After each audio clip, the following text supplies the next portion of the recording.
નમસ્કાર દર્શક મિત્રો, સ્વાગત છે તમારું આપણી યુટ્યુબ ચેનલ પર। તો આજે આપણે વાત કરવાના છે મોંઘવારીનો માર પ્રજા કેટલું સહન કરશે। જી હા, કેટલી મોંઘવારી હજુ સહન કરવાની બાકી છે।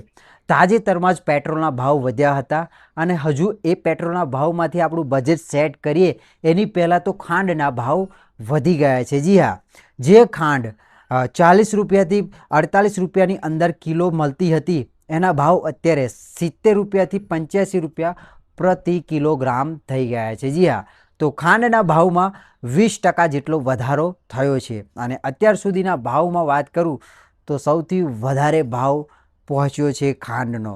હવે બધાને ખબર છે કે તહેવારોની સિઝન ચાલુ થઈ ગઈ છે એટલે ઘરે મહેમાનો આવવાના છે તો ખાંડનો ઉપયોગ કેટલો થવાનો છે તમે પણ જાણો છો। ચા બનાવવામાં દરરોજ ચા બનાવવામાં ખાંડ તો વપરાય જ છે, સાથે મીઠાઈ બનાવવામાં પણ ખાંડ વધારે જરૂરી છે અને ખાંડ એક સામાન્ય માણસની જીવન જરૂરિયાત વસ્તુ છે। તો હવે ખાંડનો ભાવ વધી ગયો છે પણ અહીંયા ઘણા બધા કારણ છે ખાંડના ભાવના વધવાના એવું સરકાર કહી રહી છે।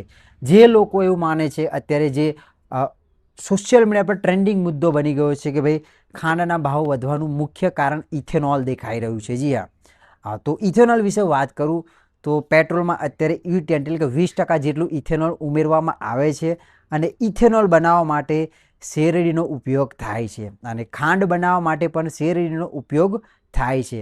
તો સરકારે 20% અત્યારે ઇથેનોલ શુદ્ધ પેટ્રોલમાં ઉમેરીને આપણને આપે છે। તો અહીંયા પ્રશ્ન એ થઈ રહ્યો છે કે ઇથેનોલના કારણે આવું થઈ રહ્યું છે।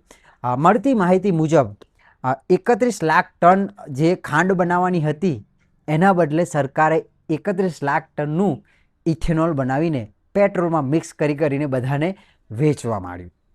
આ ઓફિશિયલ મળતી માહિતી મુજબ છે। આગળ વાત કરું તો અત્યારે સરકારે પણ ઘણા બધા પગલાં ઉઠાવવાનું ચાલુ કર્યું છે।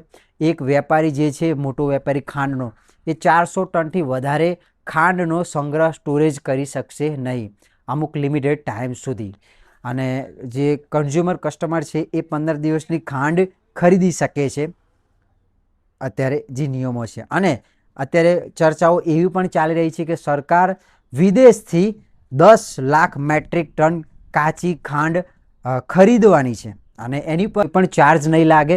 10 લાખ મેટ્રિક ટન સુધી આપણે કાચો માલ ખરીદી શકીએ છીએ। એટલે કે જે મિલોના માલિક છે કે જે તે વેપારીઓ છે, કાચા જે સુગર સપ્લાય કરે છે એ લોકોને સરકાર પણ ખરીદવાની છે। અત્યારે એની કોઈ પણ ક્લિયરિફિકેશન નથી પણ અત્યારે આ ન્યૂઝ ચાલી રહી છે પણ સરકારના પણ ઘણા બધા સ્ટેટમેન્ટ આવ્યા છે કે ભાઈ ફક્ત ને ફક્ત ઇથેનોલના કારણે ખાંડ મોંઘી નથી થઈ।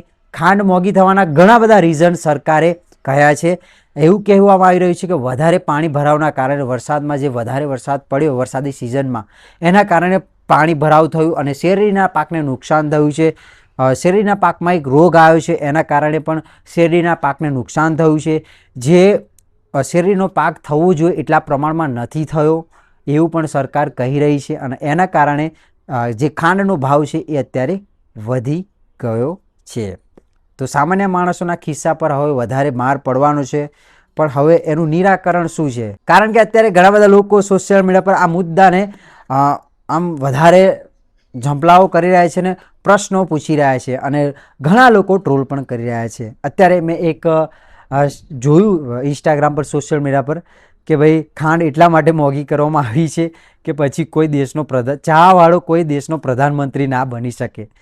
તો લોકો મજા પણ ઉઠાવી રહ્યા છે ને સામાન્ય માણસના ખિસ્સા પર તો અવશ્ય ભાર વજન પડવાનું જ છે। પહેલાં પેટ્રોલનો ભાવ વધી ગયો અને એ પણ એક બધા પ્રશ્નો અત્યારે બધું મિક્સ થઈ રહ્યું છે ને લોકો પ્રશ્ન પૂછી રહ્યા છે કે શુદ્ધ પેટ્રોલ તો નથી મળતું પણ જે E20નો ભાવ છે એ શુદ્ધ પેટ્રોલ જે પહેલાં મળતું હતું એના પ્રમાણમાં જ મળી રહ્યું છે। એટલે કે મોંઘું છે, સસ્તું કશું થયું નથી। ઉપરથી જે વ્હીકલો છે એમને નુકસાન થઈ રહ્યું છે, જે E20 નથી ધરાવતા એમનું વ્હીકલ ખરાબ થઈ રહ્યું છે, માઇલેજ ઓછી આપી રહ્યું છે।